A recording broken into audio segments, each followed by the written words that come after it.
We're also going to talk about Bryson DeChambeau, the mad scientist, and Jordan Spieth, who's in the lead at 4 under par. And then we're gonna in the third segment we're gonna talk about we're gonna play the round table with Buddy Martin, Tom James, and Tom Schmitz about the Masters. They give their favorites to win and their long shots. And then we'll wrap up the show with Josh LaSalva, former intern extraordinaire, who was at the Orange and Blue debut last night. And he has a lot of perspective on the quarterbacks. And I believe he talked with Austin Appleby. So we'll be able to ask him about that and so much more. But first, I kind of lied, everybody. I got to admit it. There's also somebody else in the room with me right now. And you may know him, I think. He's a little bit famous around here, but I don't want to give him too big of a head. Luke Sylvie, what's going on, my man? I'm doing well, Hunter. I feel like it's been absolutely forever since I've seen you. You've been out traveling the world of golf and doing everything that everyone in this studio pretty much envies. So, like I said, haven't seen you in weeks. Do you know how long it's been actually? I'm not, because I don't know. It has been approximately 6 weeks since I've seen everybody in the studio. That's crazy. And real quick, for our listeners out there, as well as for myself, can you give us a recap of which tournaments you've been to these past few weeks as you've been interviewing and doing some media work for everyone here at the WOCA? Oh, absolutely. Well, it started at the Honda Classic in Palm Beach Gardens, Florida. And then I was there and I was able to interview for the first time Phil Mickelson up close and personal, one-on-one. And then I grabbed Rory McIlroy again for like the third time. And that's when we started talking about the Masters, and I realized all Phil and Rory are focused on is Augusta. That's all they were focused on even back then. And that was now 6 weeks ago. So it started there, and then the next tournament I went to was also down south, a little bit further south in Doral, the WGC Cadillac Championship, in which we saw Adam Scott, who won the Honda Classic, by the way, with an absolutely gorgeous swing. He picked up the Cadillac Championship as well, so that was 2 in a row for him. And then we jumped up to the Valspar at Innisbrook, where I was able to interview Jordan.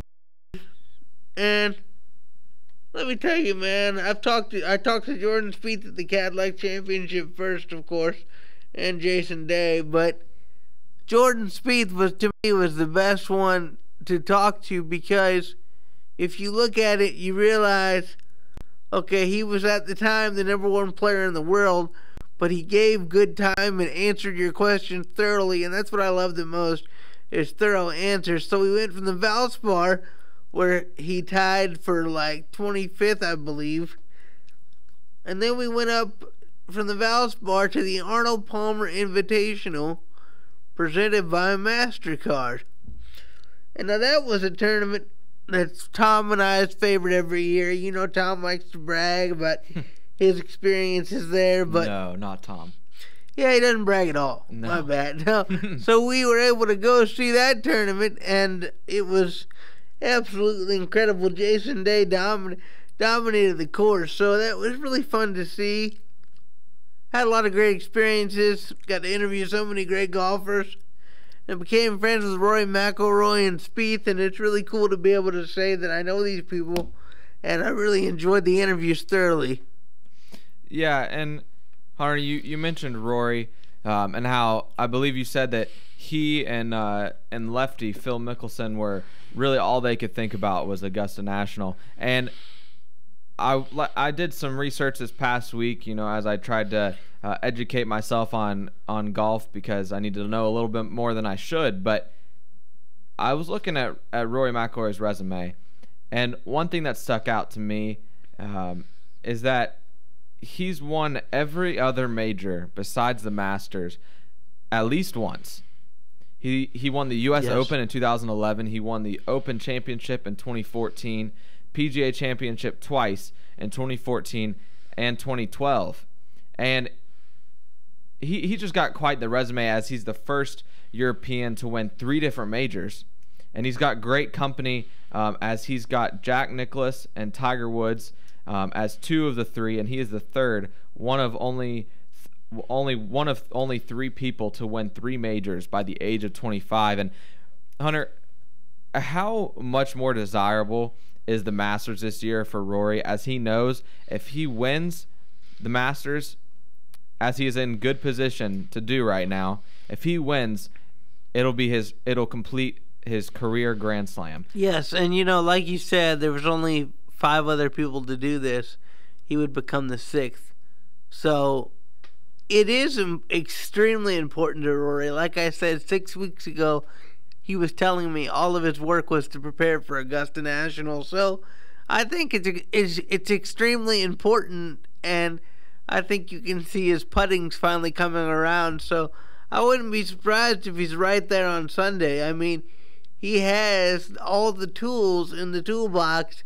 It's just getting that putter a little warmed up, and once he gets that putter warmed up, he's pretty much unstoppable. And I gotta thank Rory too for throwing me that sleeve of golf balls. Luke, I didn't tell you that story, but he came and found me and gave me a sleeve of golf balls. Of course, me getting a sleeve of Rory's golf balls, I was like, absolutely, bro, thanks.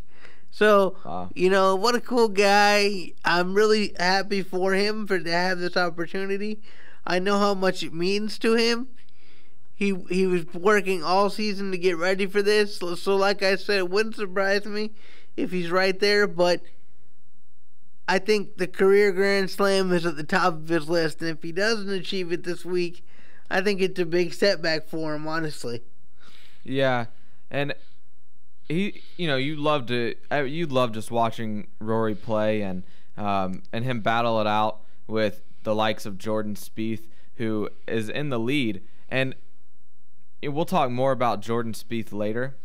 But real quick, before we head to break, I just want to ask you, Hunter, who are your favorites to win this tournament? Well, I know I'm a little late to the party here, but I will say that Monday I picked Jordan Spieth to win the tournament, and I'm sticking with that.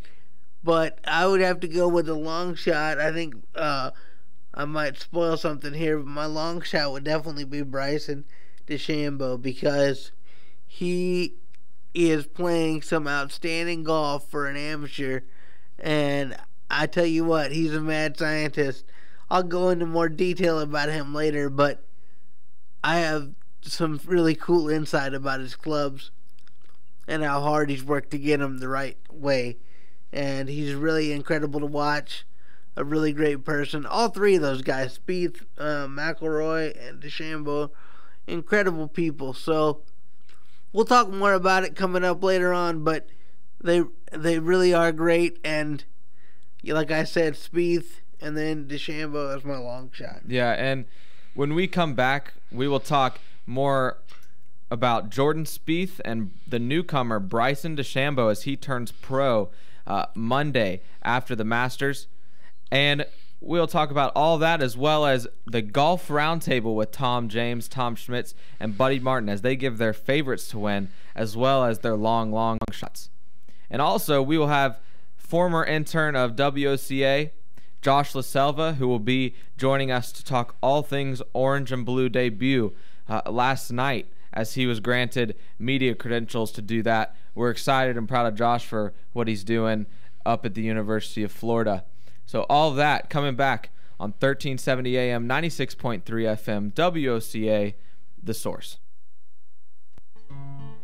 Like a good neighbor, State Farm is there. And so is State Farm agent Angie Lewis, working hard to serve her community as a citizen and insurance agent. Angie wants to help you as you adjust your insurance needs to your life, from everything to helping educate your teen driver to protecting your family against everyday risk. She wants to change the way you perceive insurance by developing relationships with her clients, which is why Angie and her staff are proud to be a part of so many good causes in Ocala. In turn, she has chosen to single out those who step up as leaders. Each month on the Voice of to Ocala, Angie spotlights a good neighbor, saluting those who give exceptional service or do random acts of kindness to others. For this, Angie was written up in State Farm's National Magazine. Angie also supports local businesses with a regular Biz Buzz. Hi, I'm State Farm agent Angie Lewis. Come see me and my team for all your insurance and financial needs in the beautiful downtown historic district, 416 East Fort King Street, or call 291-2444.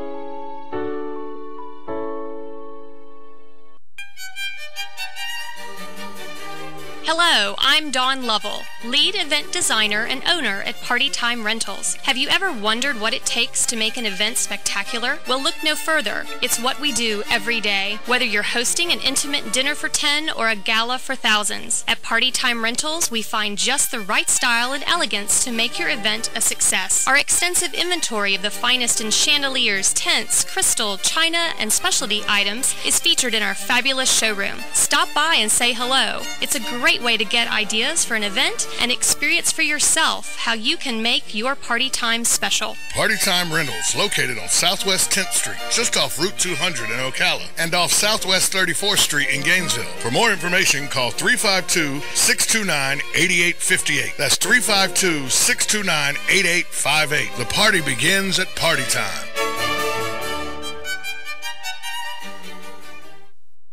Michelob Ultra is more than a superior light beer. It's taking in all life has to offer, like catching a wave or biking a long trail. And when you're done, you reach for a cold Michelob Ultra. Fewer carbs, fewer calories, more to look forward to. Michelob Ultra. Long live the ultra life. Enjoy responsibly. Michelob Ultra Light Beer, 95 calories, 2.6 carbs, 0.6 grams protein, and 0 grams fat per 12-ounce serving. Anheuser-Busch, St. Louis, Missouri. This is Kendall Carpenter with Golden Ocala Golf and Equestrian Club. I want to introduce you to the finest equestrian opportunity available. If you love horses and enjoy Central Florida's mild climate and rich rolling landscape, come explore Golden Ocala. Bridle trails weave their way through this stunningly beautiful community of stately homes. Our state-of-the-art equestrian center will meet all of your equestrian needs with style. Visit us at goldenocala.com.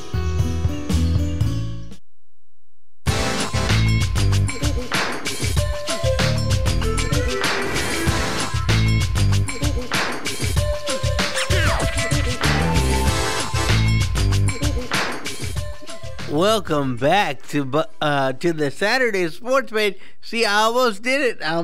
Luke. I believe we all do. I tell you what. Anyway, well, here's what I wanted to talk about this segment. Bryson DeChambeau. Luke, what an interesting guy.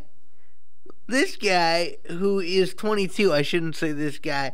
Bryson is 22 years old, and he's at even par in the Masters as an amateur, currently tied for 8th.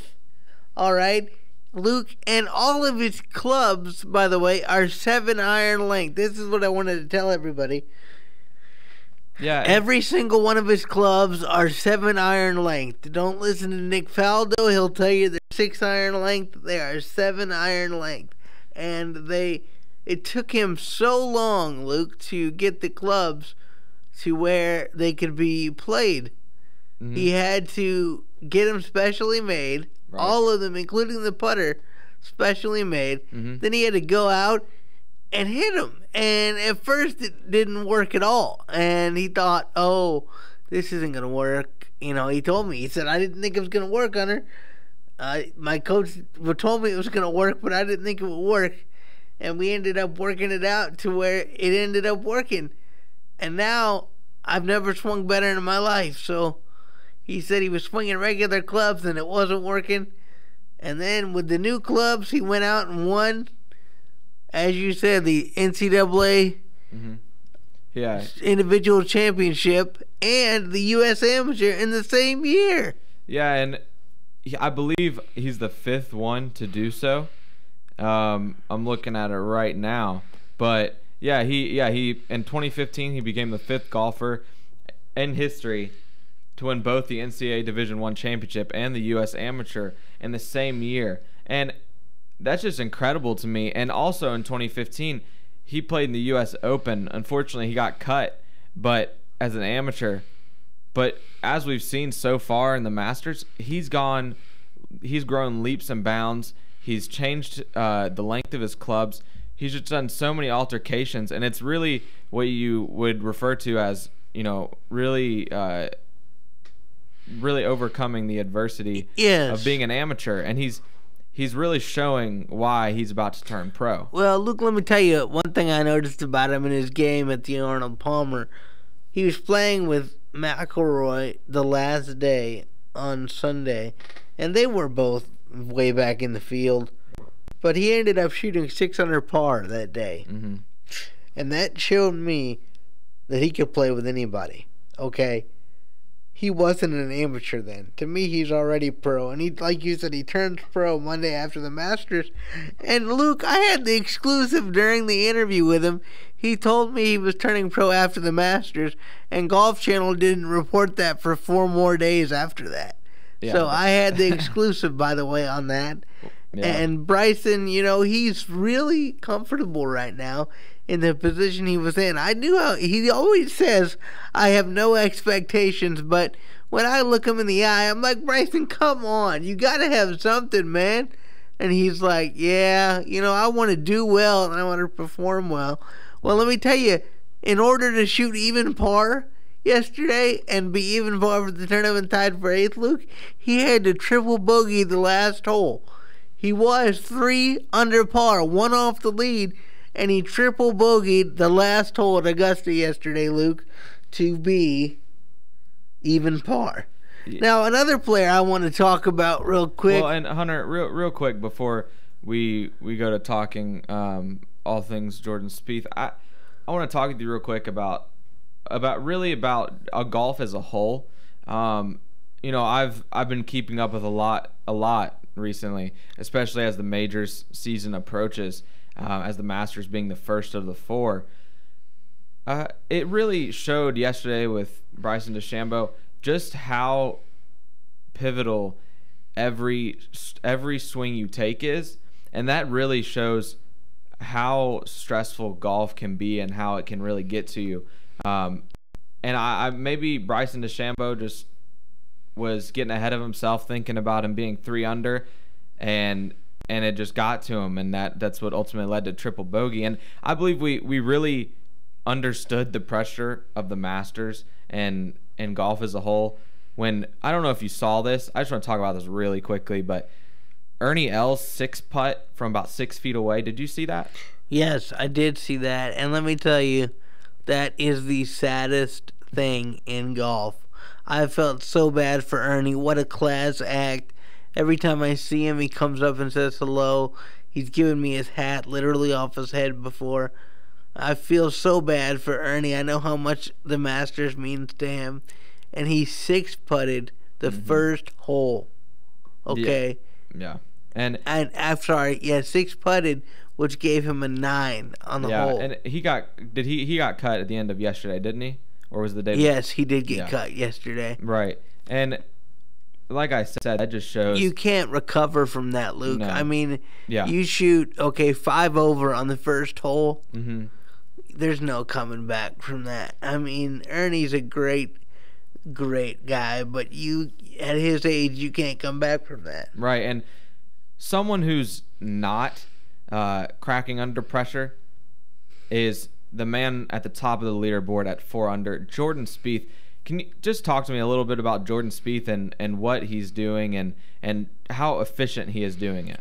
Well, first of all, let me say yesterday was tough on the golf course. Mm-hmm. Nobody shot in the 60s at all yesterday. Right. That's the first time they've done that since 2007. Okay, so that's really says something right there.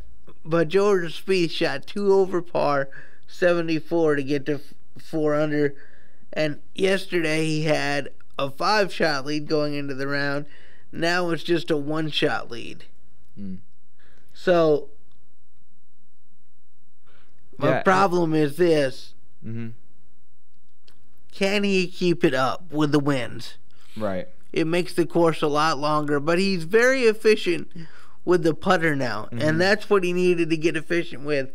Luke, his irons are a bit weak, his wedges are looking a lot better since Valspar. I'll tell you that. Right.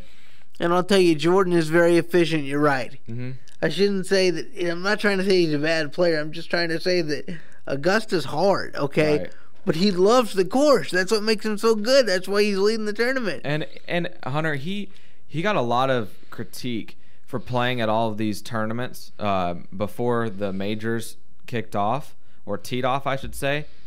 Do you see really the benefit of him playing in those small tournaments, as he shot, I believe, a 6 under on the first day, a 66? Do you see that there was some benefit to him playing in those tournaments? Do you think it kept him fresh and kept him competitive? I think what those smaller tournaments did, and this is going to sound like Jordan speak here, but it was just to get him ready for Augusta. I mean, literally, that's all it was. Right. He had one goal in mind. I want to be prepared for Augusta. Mm-hmm. So playing those small tournaments, they did give him experience. They did let him feel what competition was like. You have to feel that in order to be able to win. You can't just go out there and win. It's not that easy in golf. You got to be prepared. So he's been preparing now for a good 6 weeks for this tournament. So, yes, I do think competition helped him very much to be able to go out and shoot 6 under the first day. Mm-hmm.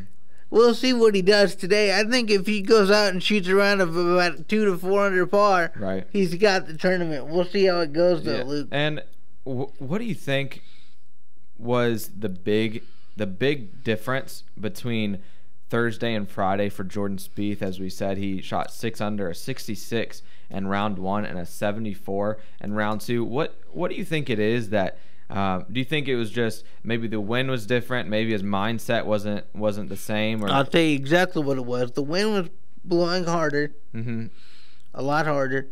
The course was playing a lot harder. The course had dried up a little bit, so it makes it real slick when you go to putt. right, And putting gets real shiny at Augusta when the course dries out. So it's a combination of the course, the wind, and maybe his mindset. I'm sure he was pressing a little bit because he wanted to get that lead. Because when you have a 6 under par, when you're at 6 under par, the next guy is at 2 to 3 under par. You know, you want to stretch that lead as far as you can. And at one point on the front side, he had the lead up to 8 under, and he was ahead by 5. right. So I think he was pressing a little bit, got himself into some trouble off the tees, Mm-hmm. and that's what caused him to shoot 74. And before we go to break, I want to talk to you about someone that's been somewhat of a surprise to me, and not really in a great way. Jason Day, he shot 72 even par the first day, shot 73 1 over the second day to put him at a total of 1 over. Right now he's tied for 15th. What do you think that he has to do differently to get himself back in this tournament? Because as we all know, Jason Day is someone who we believe is worthy to be in that top player talk Sunday in the Masters. Well, Jason Day is really incredible because he was an underprivileged kid. He was self-admittedly a bad kid. Mm-hmm. And he turned himself in, thanks to Colin Swat and his coach, to a phenomenal caddy, to a phenomenal golfer. Mm-hmm. He really has. And he's 5 back, but he's not out of it. Luke, let me tell you that right now. Mm-hmm. If he puts together a couple under par around today, 3 or 4 under par, right, maybe even 5 under par, right, he's right back in the tournament. Absolutely. And his worst round is not worse than Jordan Spieth's worst round. As Jordan Spieth yesterday shot a 74, Jason Day shot a 72 and 73. It really just shows you the back and forth of golf, especially in majors. The emotions are running so high, and one person Jordan Spieth could have another bad day.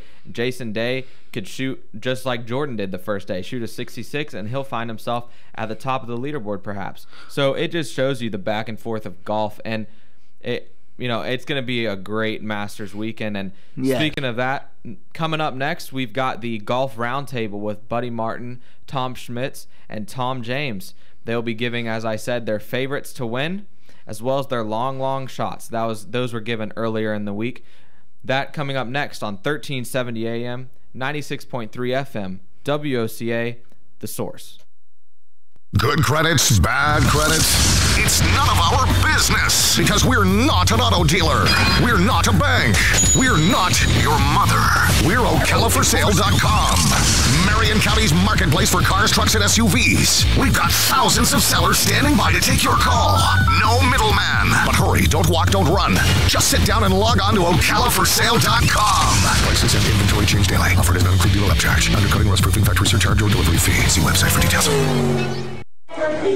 Attention passengers for Flight 1370. The plane has been delayed at its departure point and will be at least 2 hours late. We apologize for any inconvenience. Are you serious? It took us over an hour to get here, 2 hours going through security and getting our tickets, and now we have to wait another 2 hours. Yeah, it's beautiful here, but we're inside this overcrowded airport all day because the plane is stuck in bad weather. This is the last time we ever do this. When we get back, we're going to Ocala Aviation and getting our pilot's license. Yeah, we've been talking about that long enough. It's about time we did it. Then we could just fly ourselves and never have to deal with this mess again. Right. No long lines, no full body groping security, no baggage checks. Not to mention never losing your luggage. Remind me again why we haven't done that? Well, we're idiots. Oh, right. Attention all passengers for Flight 1370. It looks like the plane is going to be delayed a little bit longer. The airline has lost the pilot's luggage. Isn't it time you got your pilot's license? Call Ocala Aviation today. 352-861-7484. That's 352-861-7484. Hey, you've earned it. Call today.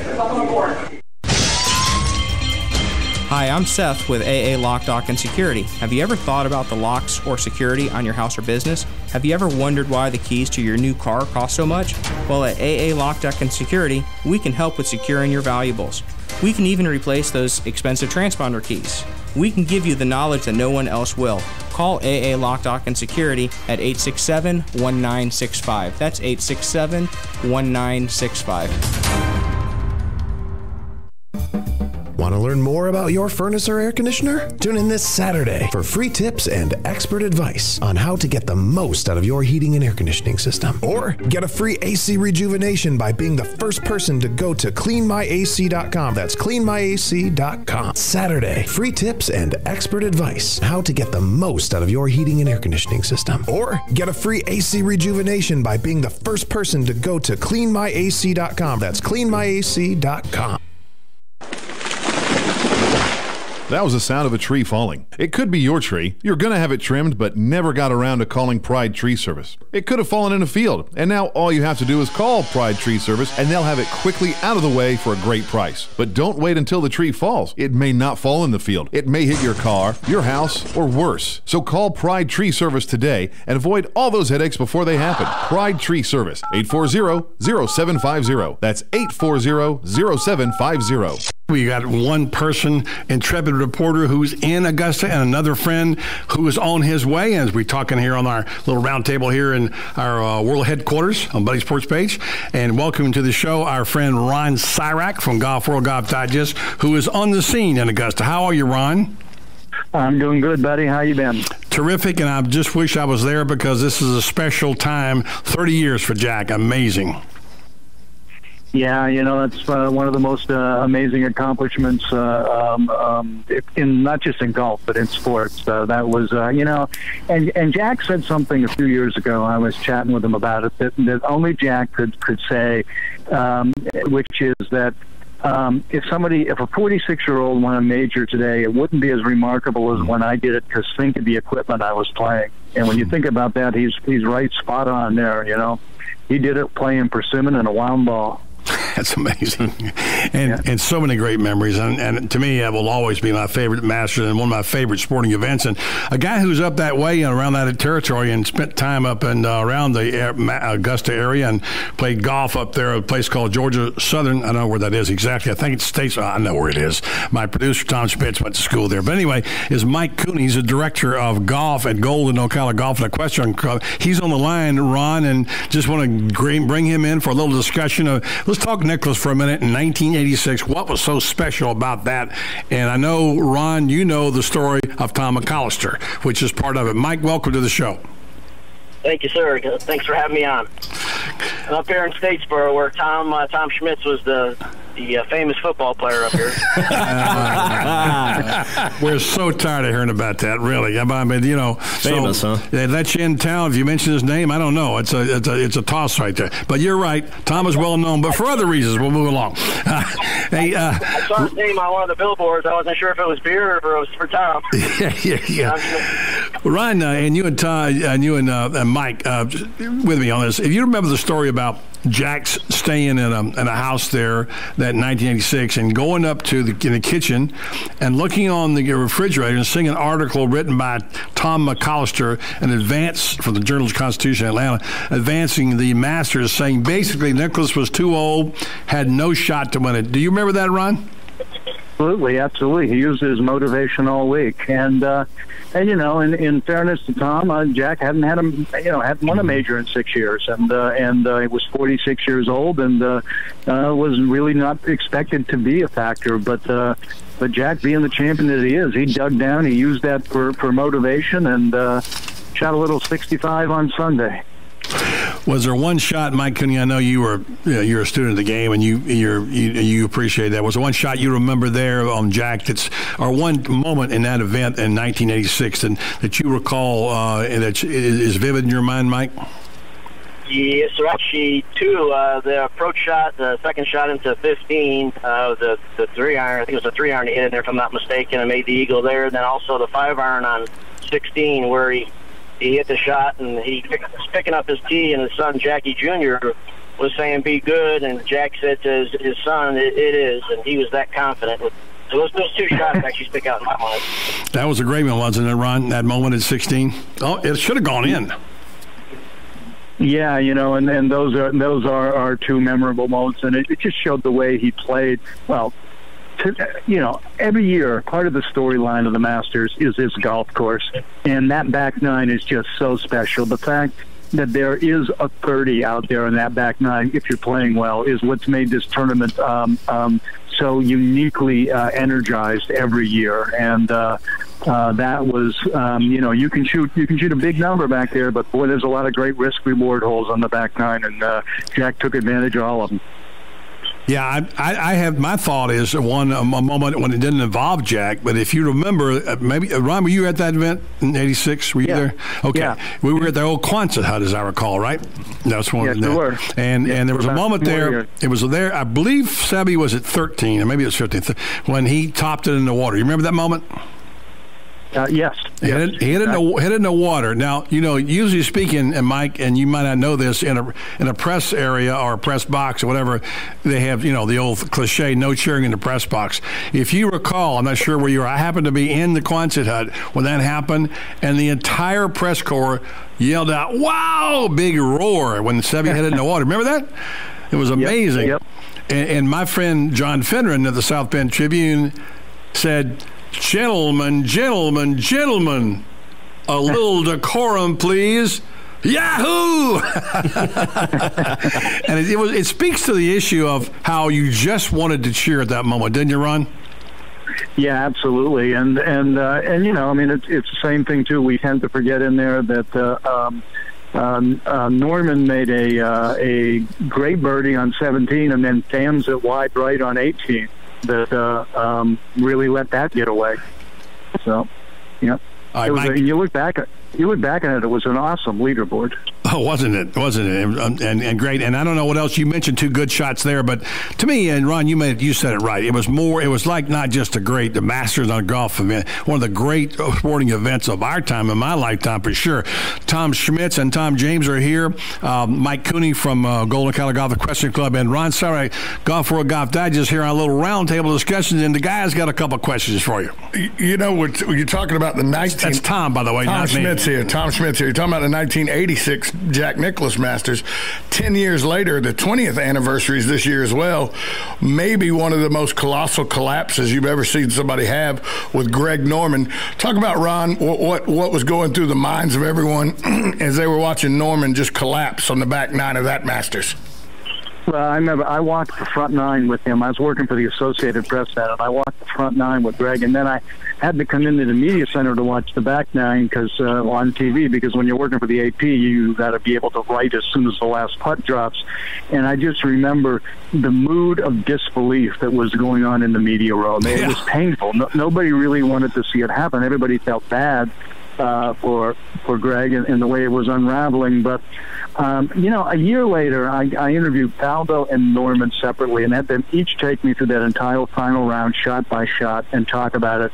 And it was really then that I appreciated the fact that a large part of what happened to Greg Norman that day had to do with Nick Faldo. Nick played one of the great final rounds in major championship history, and it's forgotten. It's forgotten because Greg shot 78, but Nick shot 67, and it was just a surgically beautiful, technically brilliantly thought out, and physically brilliantly executed around the golf. Great point. Mike Cooney, what was your remembrance of that collapse in 96? I believe it was on 15, the par 5. I think he had a pretty good chip shot that should have gone in, and I remember him laying on the ground. I was just in disbelief. So they were talking a little bit on the Golf Channel last night about how it's a shame that Greg Norman does not sit in on that Champions Dinner on Tuesday night prior each Masters. It's just he definitely deserves to be there. That was the year that it was 86. I was going to say that was 86 was the year that Norman had the Saturday Slam, where he was the 54-hole leader in all four majors. That's right. Only got one of them. That's right. Only got one of them done. One of the four. Yeah, the British Open that year. Yeah. But it was funny for both Faldo and Norman. That 96 Masters was pretty much the end of that for both of them. Faldo won, I think, only one more time. He won the LA Open in 97. And that was it. So it was like both of them left it all on the golf course that day. Yeah. You guys, looking back at another memory for me is what was Nick Faldo's first Masters title, which was 1989, and it did involve another collapse, although not over a span of 18 holes, just on one green in particular, and that was Scott Hoch missing the 2-foot putt. The Sports Illustrated cover, I remember it being Hoch as in choke, and that was Faldo's first of his 3 Masters titles. Ron, what was your recollections of that? Well, first thing is, Nick Faldo, all 3 of the Masters that Faldo won, he was trailing going to the back 9 on Sunday, which just showed you that what the strength of his game was he waited everybody out. But I asked, quite a few years later, I was doing a story on choking, and I got up the nerve to ask Scott Hoch about that putt. And I said, were you thinking about slipping on that green jacket? He said, I was over that putt, and I was thinking about everything except that putt. No question about it. I had given myself the tournament, and he said, and I knew it, and I should have stepped away from the putt and regrouped, but I couldn't be disciplined enough to make myself do that. Mike Cooney, what are your recollection about that? Well, I agree. The 2-footer, it's one of those situations where, looking back, playing Monday morning quarterback, that if he maybe just went ahead and put it out, if he wasn't in Greg Norman's line or Nick Faldo's line. But it's one of those where you don't want to stand over there and think about it. But if he could have gotten in there and put it out without having to think about it for 30 seconds to a minute. Yeah, Ron, Mike is the director of golf at Golden Ocala Golf Equestrian Club, where our fine event is held in the LPGA, as you know, and hopefully this year you get down there. I don't think he taught my grandson, but you can't teach a guy to make a 2-foot putt in a pressure situation. That's just one of those things, Ron, that either you're going to make it or you're not, and that was as painful a shot as I remember. Maybe not as painful as it was to Greg Norman at 11 whenever the local Larry Mize chipped in. But that 2-foot putt was one of the most painful things I remember at a Masters. Yeah, it's one of the only putt that I've seen that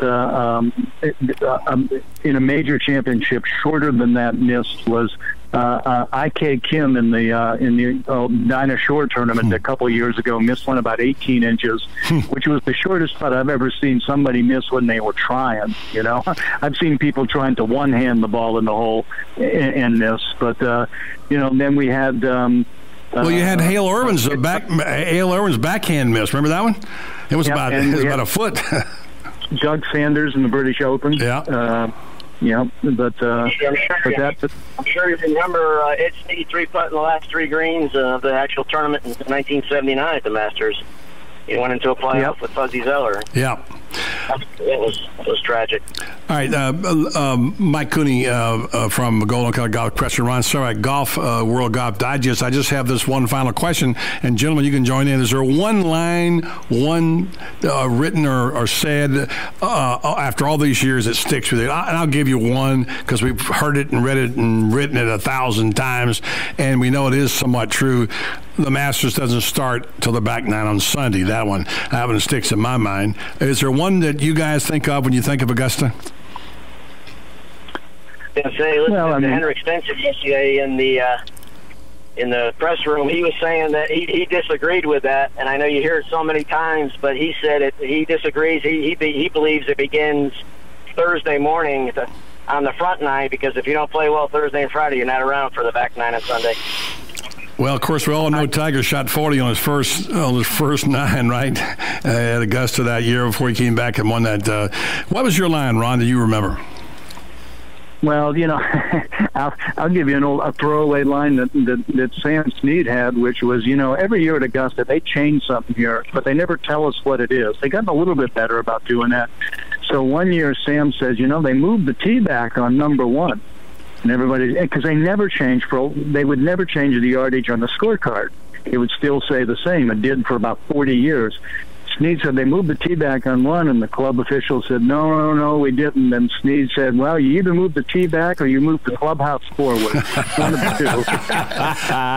My favorite memory is the first time I was in attendance at the Masters in 1996, the Greg Norman Masters, was just the president, was it Billy Payne then? I don't remember who was president then, just saying the Masters is now officially open, has officially begun. And I thought... What is it, Ron? Go ahead. No, go ahead.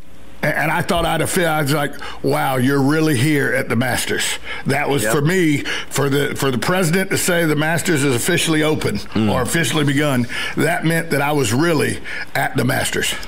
And all those things that you hear like that every single year are unique to the Masters because it's the only of the 4 majors played at the same course every single year. So you have these traditions like that you don't have anywhere else. Yeah, a tradition like no other. Yeah. Hey, here's a couple for me real quick. And Ron, our friend Dan Jenkins, I don't think he'll be there this week, will he? Is he in Augusta? Oh, no, Dan's going to be here. Oh, great. Yeah, give him my love, will you? Tell him us hello. I just love. I'm meeting him in about an hour. Oh, great. Be sure and hoist your glasses down this way. I just love you. Dan, I remember I asked him, I said, what line do you think you wrote the most in Sports Illustrated and Golf Digest over the years? He said, and of course he was writing the game stories back in those days, sort of, in Sports Illustrated. I said, what line do you think? He says, earlier in the week, comma. And the other famous quote I remember I told these guys from Seve, I think he 4-putted. Do you remember what green it was, Ron? He 4-putted. Yeah, I don't remember which one it was. Yeah, but I remember the quote. Go ahead, tell it. Yeah, well, you can go if you remember. Go ahead and say it. Can you describe your 4-putt on 15? Yeah. Said, I miss, I hit. I make. Yeah, I miss, I make. Yeah. Hey, gentlemen, this has been fun. Thank you so much for your time, Ron. Good to talk to you and give Dan my best. And also, let's hope we see you in January here when we tee it up here out of Golden Ocala for our event. I'll do my best to be down there. I'll tell you that the LPGA is a tour on the rise. We've got a lot of great young There you go. All right. And Mike, you drive safely, buddy, and thanks for your time as well. Thank you, sir. It's been a pleasure. All right. Thank you. Ron Sarek, Golf World Golf Digest, and, of course, Mike Cooney from Golden Ocala Golf Crest Club. By the way, thanks to Golden Ocala. And also Triangle Sales, your local distributor of Michelob Ultra in the Ocala area. That was earlier in the week. Buddy Martin, Tom James, and Tom Schmitz, along with Ron Sarek and Mike Cooney of Golf Digest and Golf World Magazine, and Mike Cooney of Golden Ocala Golf and Equestrian Club. Well, and Luke, we'll be right back on 1370 AM, 96.3 FM, WOCA, The Source.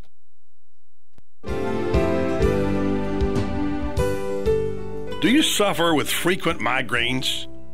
If you've experienced several migraines each month for at least the past year, you may qualify for a clinical research study. To find out more information about this study, please call Renstar Medical Research in Ocala at 352-629-5800. All study medications and study-related procedures are at no cost to you, and insurance is not required. Compensation for time and travel will be provided. Again, if you suffer frequent migraines, please call Renstar Medical Research in Ocala at 352-629-5800. That's 352-629-5800.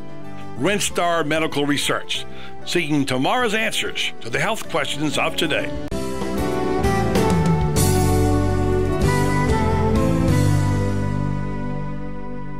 Need a car? Need financing? Need somebody to cut through the red tape and send you rolling down the highway? Prestige Auto Sales is the place to go. Got great credit and just prefer a quality pre-owned car at a fair price from somebody you can trust? Prestige Auto Sales is the place to go. Want to avoid high pressure to feel appreciated and be able to choose from a wide selection of AutoCheck and Carfax certified vehicles? Prestige Auto Sales is the place to go. Prestige Auto Sales in Ocala. Prestige. It's all there in our name. From beautiful townhomes to equestrian estates, Golden Ocala Golf and Equestrian Club provides the perfect haven of elegance for any homeowner. Not to mention our championship golf course, award-winning tennis program, state-of-the-art spa, and new luxury equestrian suite. We offer an array of membership options to suit a variety of lifestyles. Call 352-369-6969 today for more information about our latest real estate offerings.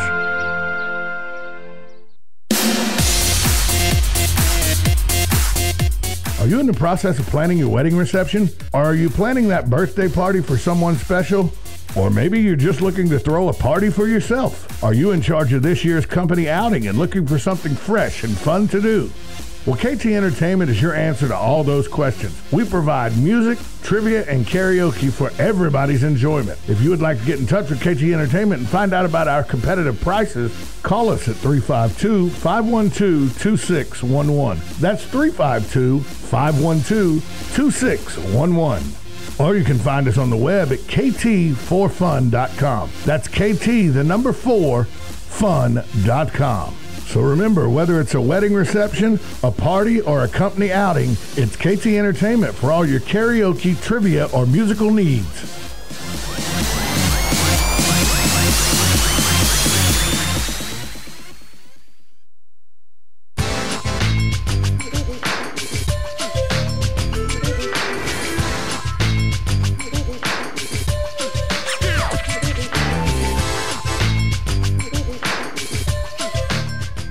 Welcome back to the Saturday Sports Page.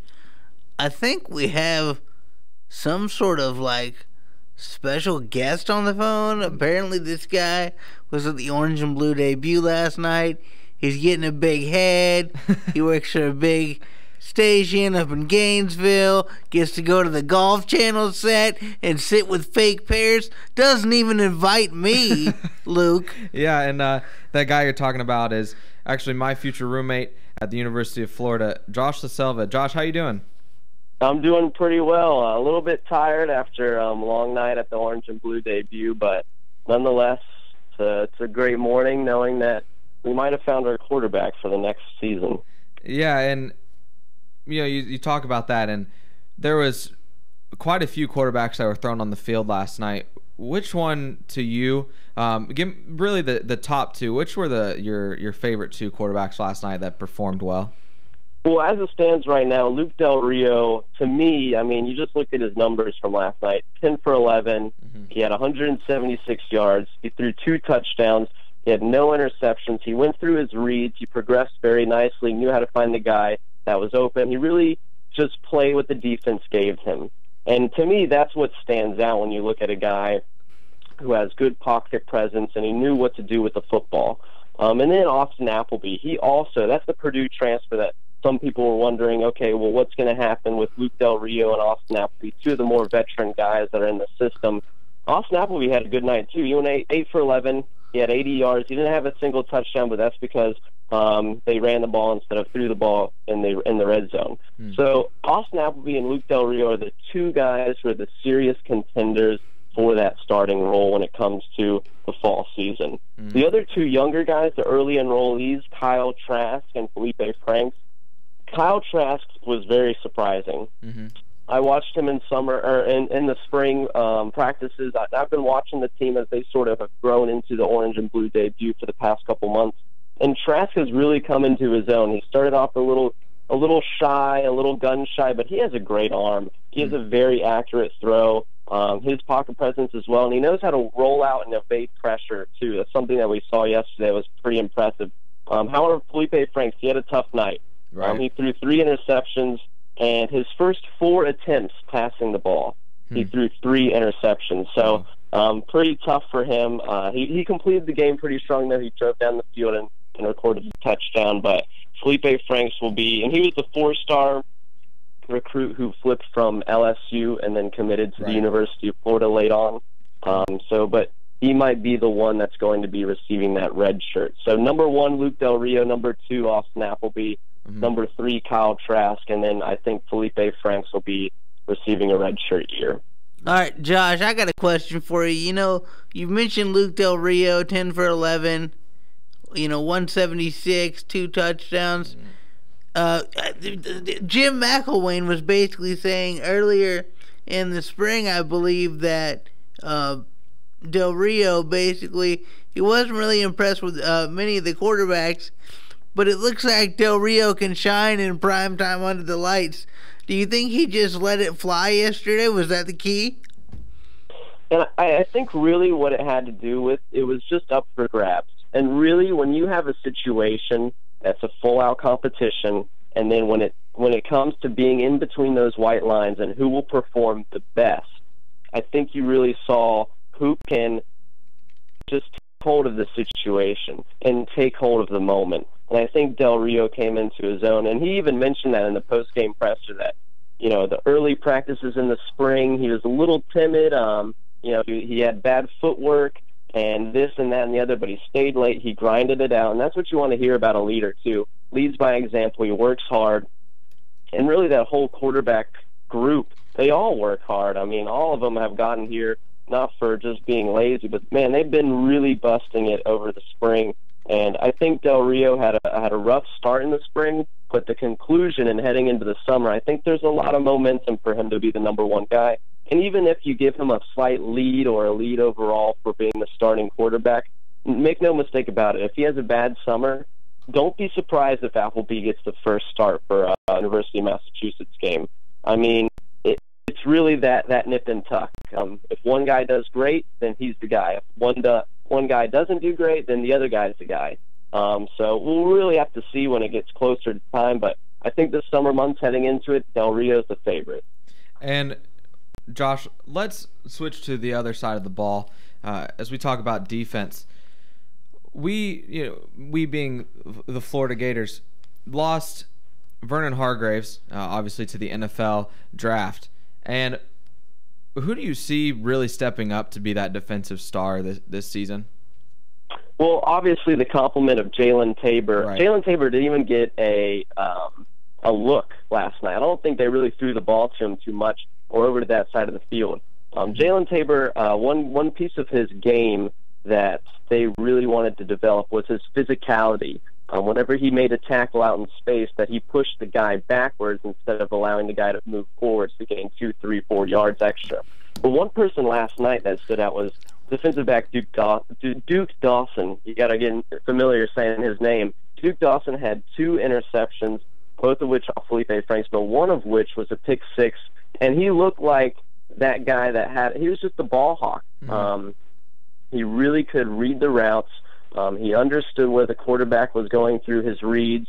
One of his interceptions was a back shoulder pass, and he read it all the way. Right. Those are some of the most difficult things for corners to defend, is those back shoulder timing plays. But he knew what was happening. He knew what was coming. He did his homework, and he really shined. Duke Dawson, that's a name to keep in your head. Right, and Josh, we got about 30 seconds left in the show, so I wish we could spend some more time on really the story of the night, which was Eddie Pinheiro. But just for fun, I just want to ask you, going into this season, into the fall, give me your prediction. What do you think is the longest field goal that Eddie Pinheiro makes this season? Well, Eddie Pinheiro hit a 56-yarder, which was crazy, but I think his longest is going to top out at probably 52, 53. He went 3 for 5 total on field goals, but 5 for 5 on PATs. That's the big thing. Right. He hit extra points. So thanks for having me on the show, guys. Yeah, no problem. Thanks, Josh. All right, guys, and that wraps up today's show. I'd like to thank Josh Silva for being on the program. And as for myself and Hunter Turner, I'm Luke Sylvia. Have a great weekend, everybody.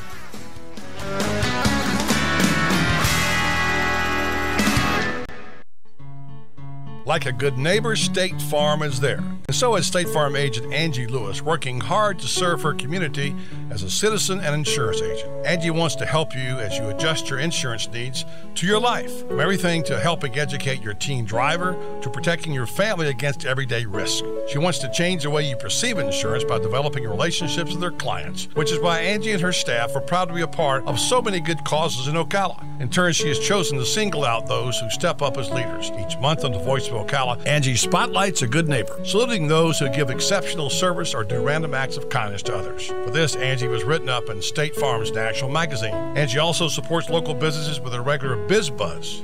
Hi, I'm State Farm agent Angie Lewis. Come see me and my team for all your insurance and financial needs in the beautiful downtown historic district, 416 East Fort King Street, or call 291-2444. Your quality of life is meant to be fully enjoyed each day. The doctors at Ayers Global understand that and strive to provide a quality of life for you that has no equal. Ayers Therapeutic Services combines natural